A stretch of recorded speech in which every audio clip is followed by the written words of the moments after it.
მოგესალმებით ძვირფასო ტელემაყურებლებო.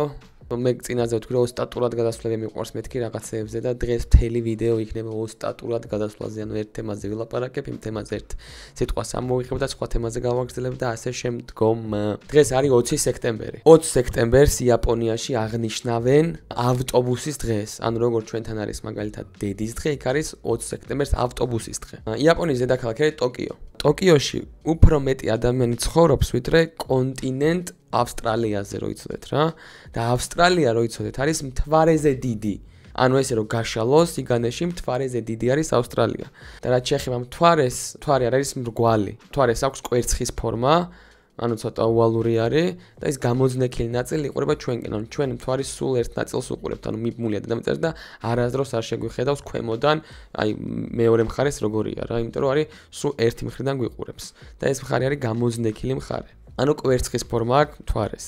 ისლანდიაში ჩვენ ხო ბაკები გვიყენიათ ხელწყალი რომ წამოვიდეს ან რაღაცა ქვაბები. ისლანდიაში პირდაპირ მიწიდან ბუნებრივი ცხელი წყალი მოდის და აქვს გოგირდის სუნი. გოგირდს კი თავისთავად აქვს დამპალი კვერცხის სუნი. ისლანდიაში სხვადასხვა კოღოს საერთოდ არ არსებობს, ანუ 0 კოღო დაფრინავს, ანუ არ ყავთ კოღოები რა, რომ ჩაიყვანო კოღო კვდება, ანუ არ არსებობს ისლანდიაში კოღო.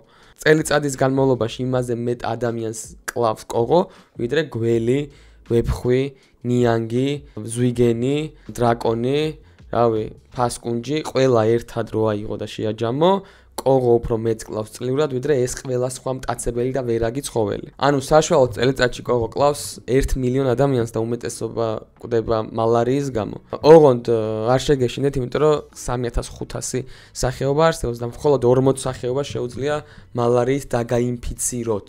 თქვენ ჯვარი გწერიათ და მალარია თვითონ იტალიური სიტყვიდან მოდის, ანუ მალარია არის ცუდი ჰაერი. სოფლიოში ღვინის 40%-ს აწარმოებს იტალია და საფრანგეთი. მაგრამ ღვინის აკვანი, ანუ პირველი ღვინის აი რაღაცა ნაკვალევი, ესე რომ ვთქვათ, 8000 წლის წინანდელი ღვინო არის, ღვინის რაღაცა არის აღმოჩენილი საქართველოში, რომელიც დღესდღეობით ფაქტად არის, რომ დაგუგლოთ ყველა ვინც სად არის ღვინის სამშობლო რა არის საქართველო. 8000 წლის წინანდელი არტეფაქტები აღმოაჩინეს, რომელმაც დაადასტურა, რომ ყველაზე ძველი ღვინის რაღაცა რაც არის აღმოჩენილი არის საქართველოში 8000 წლის წინ, ხოლო იტალიაში 4000 წლის წინ და საფრანგეთში 2500 წლის წინ რა, ანუ წარმოიდგინეთ, ჩვენ რომ ღვინო გავაკეთეთ, მაგის მერე ქრისტეშობიდან დღემდე პერიოდი 2 გავიდა და მერე გააკეთეს იტალიელებმა ღვინო. რაც ფაქტებია, ეხლა რა შეიძლება სხვა დროსაც მანამდეც გააკეთეს, მაგრამ ჯერჯერობით ესაა ცნობილი. ქრისტეშობა რა ხან ვახსენე, ქრისტეშობიდან დღემდე არის 2025 წელი. მხოლოდ ეთიოპიაში არის 2018-2017 წელი, იმიტომ რომ ეთიოპია არის სახელმწიფო, რომელსაც თავისი კალენდარი აქვს, ჩვენთვის რო არის 2025 წელი, მათთვის არის ისინი არიან 7 წლით უკან. ანუ მათთვის არის 2018 წელი სადღაც რა. და სხვა შორის სექტემბერში აღნიშნავენ ახალ წელს და ეხა ახალი წლის სამზადისი აქვს სანტა-კლაუს ფორმებში დარბიან ეთიოპიაში ადამიანი. როგორც გითხარით წინა ვიდეოში, ეთიოპიაში გამოიგონეს ყავა, სიტყვა ყავა. მოდის ეთიოპიური სიტყვიდან კაფა, ფუძე მაგის, ან პირველადი სახეობა არის კაფა. ანუ კაფა ჩვენთან ყავად მოვიდა, სადღაც კოფით შევიდა. ანუ ორივე შეიცვალა, მაგრამ საბოლოო ჯამში ყველა კაფას ნაწილი არის რა. ყველაზე დიდი ძლიერი და პოპულარული ყავის კომპანია, რა თქმა უნდა, არის Starbucks, რომელიც ასევე არის ჩემი სპონსორი და სხვათა შორის რომ იცოდეთ, Starbucks ისეთი მაგარია, ანუ Starbucks ისეთი დიდია, რომ თანამშრომლების ჯანდაცვაზე უფრო მეტ ფულს ხარჯავს, ვიდრე ყავაში. ანუ იმდენი თანამშრომელი ყავს, რომ თანამშრომლების ჯანდაცვაზე უფრო დიდი ფული ეხარჯებათ რაღაცა დაზღვევებაში, მაზღვევები იმებზე, ვიდრე ყავაში ხარჯავენ. ჯანდაცვასაც შეეხება, აქ საინტერესო ისაა, რომ ფონეიდოსკოპი, ხო იცით, აი ფონეიდოსკოპი. როგორ გამოიგონეს, იცით? ერთ-ერთი ექიმი იყო, რომელსაც ერიდებოდა, ანუ მოსასმენად რო გადიოდა, ერიდებოდა ქალებს ესე კერძე ყურს რო ადებდა და არ სიამოვნებდა რა და უხერხულად ხსნობდა თავს და მაგ უხერხულობამ მისცა ინსპირაცია ამ ადამიანს რომ გამოეგონებინა ისეთი რაღაც რომელსაც ყურის დადების უზურებზე ყურების დადების გარეშე გაიგებდა ქალის გულის წემას. ფონეიდოსკოპი ჩვენ ვეძახით, მაგრამ სტეტოსკოპი არის ლათინურად და ბერძნულად ნიშნავს თეთოს ნიშნავს მკერდს და სკოპ ნიშნავს დაკვირვებას, ანუ მკერდზე დაკვირვებას. სხვადასხვა შორის სიტყვა იდიოტიც ბერძნულიდან მოდის. თან იდიოტს ეძახდნენ ადამიანს, რომელიც სოციალურ და საზოგადოებრივ აქტივებში არ ერთვებოდა რა. მაგალითად რაღაცა იყო გასაკეთებელი, არ მიდიოდა რა არჩევნები იყო, არ მიდიოდა არჩევნებზე და ეგეთ ადამიანს ეძახდნენ იდიოტს. ოღონდ იდიოტს ცუდი ნიშნულობით კი არ ეძახდნენ, რომ იდიოტია, ფუ დებილი, დეგენერატია. არა, უფრო ეძახდნენ იდიოტს ადამიანს, გულგრილ ადამიანს ეძახდნენ იდიოტს და ვისაც მარტო თავისი თავი აინტერესებდა, ეგეთ ადამიანს ეძახდნენ იდიოტს. და დოსტოევსკის იდიოტი სხვათა შორის მანდ გამოყენებულია იდიოტი არა როგორც სულელი და დეგენერატები, მანდ გამოყენებული როგორც გულუბრყვილო, კეთილი და მიმდობი. დოსტოევსკი დაწერა ადამიანზე, რომელიც იყო ძალიან კარგი, იდეალური მორალის მატარებელი ადამიანი, მაგრამ საზოგადოება მას როგორ აღიქვამდა რა, რომ თუ კეთილი იყო, თუ მიმდობი იყო, თუ გულუბრყვილო იყო, რომ ის იყო იდიოტი და არა კეთილი, გულუბრყვილო და მიმდობი. მაგრამ სიტყვა იდიოტი მიამიტს უფრო ნიშნავდა მაგ დროს, ვიდრე დეგენერატებს და შტერს. დოსტოევსკის სხვა შორის დახვრეტა ქონდა მისჯილი და სამსჯავროზე რო იდგა, თვალებზე ქონდა ახვეული, ელოდებოდა ტყვიას როდის მოკლავდნენ, რაღაც მომენტში ჯადოსნურად შეუცვალეს სასჯელი და დახვრეტის მაგივრად გააციმბირეს რა, ანუ ციმბირში გადაასახლეს. ციმბირი რუსეთის ტერიტორიის 77%-ს ხო შეადგენს. ანუ რამხელა იცით, რომ ციმბირი რო ცალკე წყნარ ოკეანეში რო ქვეყანად დასვა, მეორე ყველაზე დიდი ქვეყანა იქნებოდა რა, ციმბირი, ესე ცალკე იმხელა ნაწილი არის რუსეთის ციმბირი. 13 მილიონი კვადრატული კილომეტრის ტერიტორია არის, რომელიც თითქმის ორჯერ მეტია, ვიდრე ამერიკის შეერთებული შტატების ტერიტორია. და ამერიკის შეერთებულ შტატებში რაც კი დედამიწაზე აეროპორტი არსებობს, იმის 1/3 არის ამერიკის შეერთებულ შტატებში, ანუ 30%, 33.3, ანუ 1/3 მდებარეობს ამერიკის შეერთებულ შტატებში. ყველაზე დიდი აეროპორტი, მეფე ფაჰდის აეროპორტი, ესე King Fahd Airport სახელობის აეროპორტი არის, რომელიც მდებარეობს საუდის არაბეთში და არის ძალიან დიდი რა, აი ძალიან დიდი.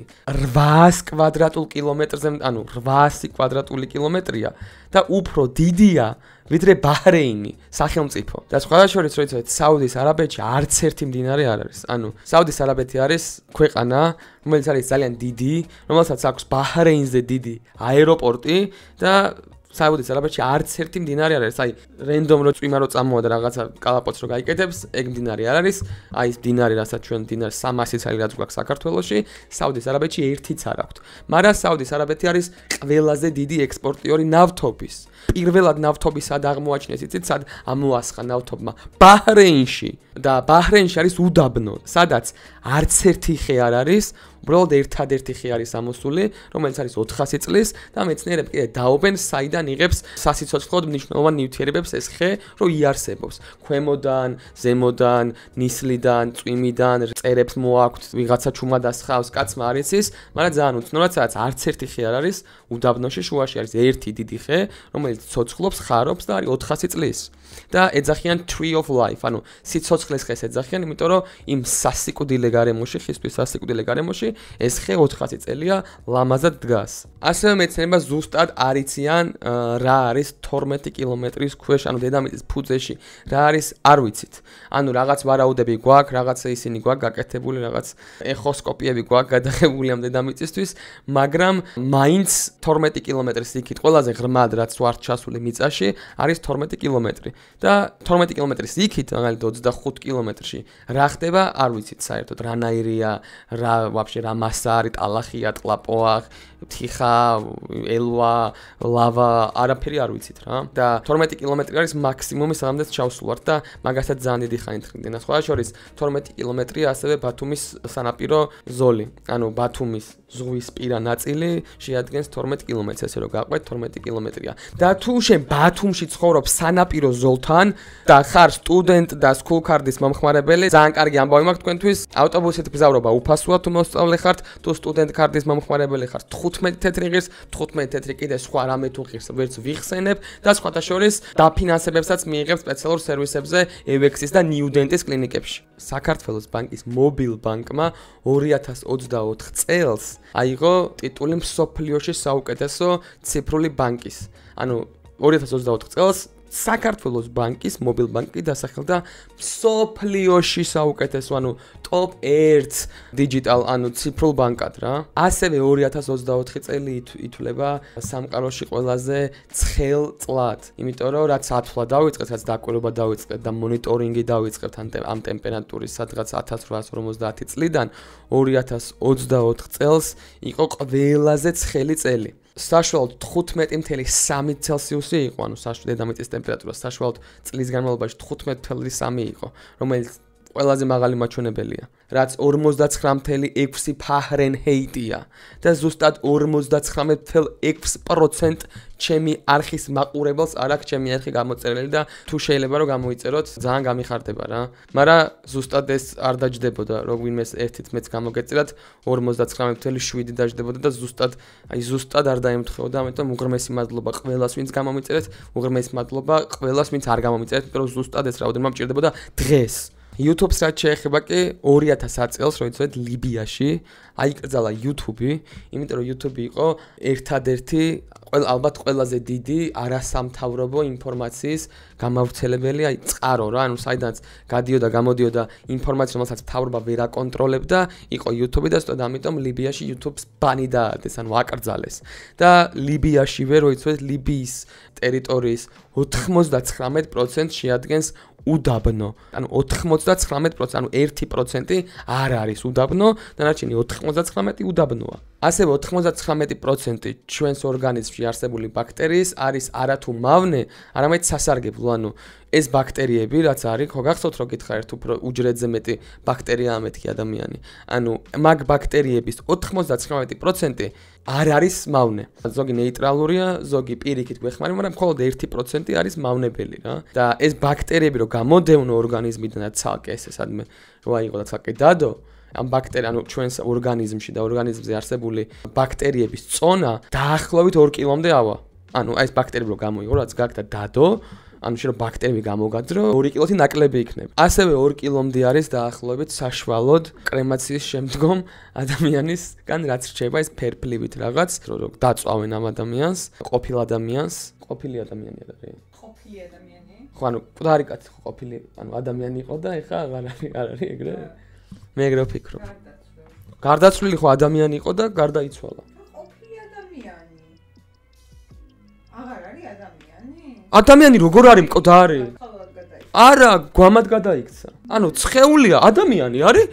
ადამიანი, მე ვარ ადამიანი და ის მიცვალებული ხო ყოფილი ადამიანი. ბოდიში, მაგრამ მიცვალებულის წინა ფაზა ხო ადამიანი არის. ხო და მე არის მიცვალებული. ადამიანი არის, ადამიანი რა არის?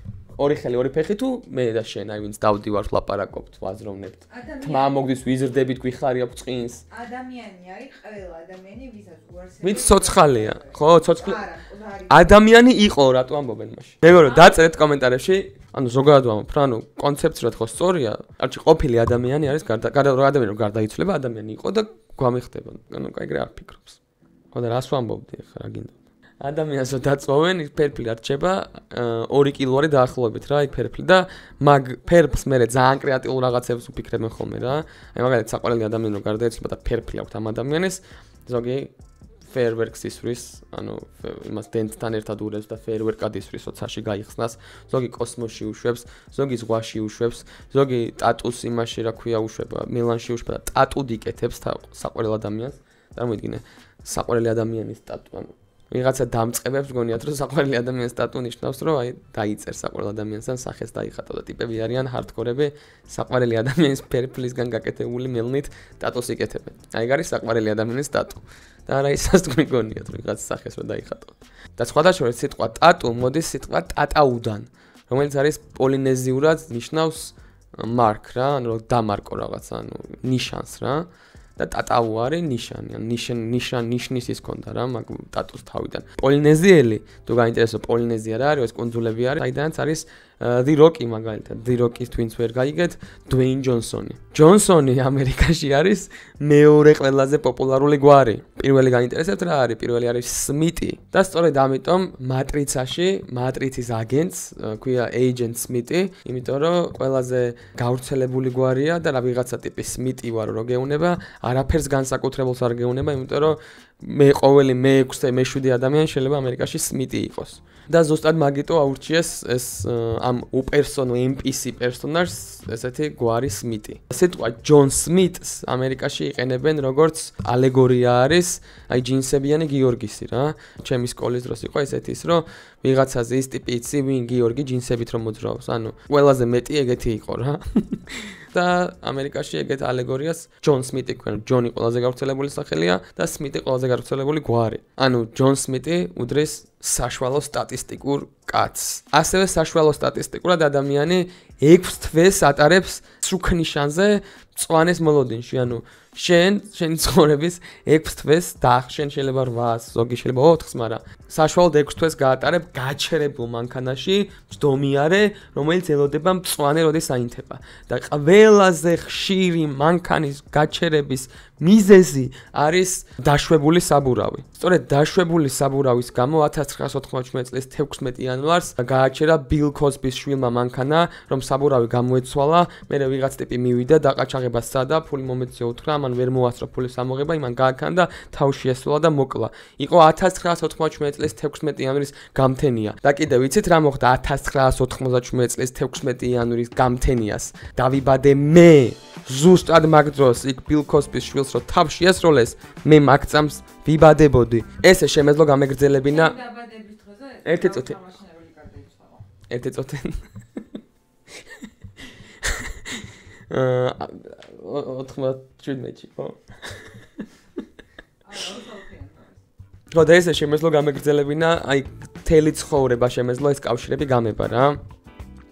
საბოლოო ჯამში ანუ კავშირი ყოველთვის არის რაღაცასთან, ანუ მიუხედავად აი როცა მე მომინდებოდა დავასრულებდი რა. მე ამ ბილ შემეძლო გამეგრძელებინა, სადღაც მივსულიყავი საბურავამდე, საბურავზე ბილ კოსბის ისტორია, რომელიც 97 წელს ჩემ დაბადების მომენტში მე რო ვიბადებოდი, მაშინ იმას კლავდნენ და შემეძლო ესეთი რაღაც გამეკეთებინა, მაგრამ მე წერისას ამას რო ვიფიქრობდი ამ ვიდეოს, მომივიდა ესეთი იდეა რა, რომ იუთუბერებზე გავაკეთებ მაგის, აი ვინც იუთუბერების დაბადების დროს რა ხდებოდა სხვაგან, თუ გაინტერესებს, დამეწერეთ რომ გაინტერესებს და ძალიან მალე გავაკეთებ მაგ ვიდეოს. თუ გონიათ რომ მე და სეტანტა სპორტი აღარ ვზმაკაცობთ, შეცდით, იმიტომ რომ ისევ არსებობს ბასტო დიდი რასობით პრომოკოდი და შეგიძლიათ გამოიწვიოთ სეტანტას subscription-ი, გააქტიუროთ, უყუროთ ფეხბურთს უმაღლეს ხარისხში და ნახოთ რა ლამაზი გოლები გააქვს რაშფორდს ჩემპიონთა ლიგის თამაშებში.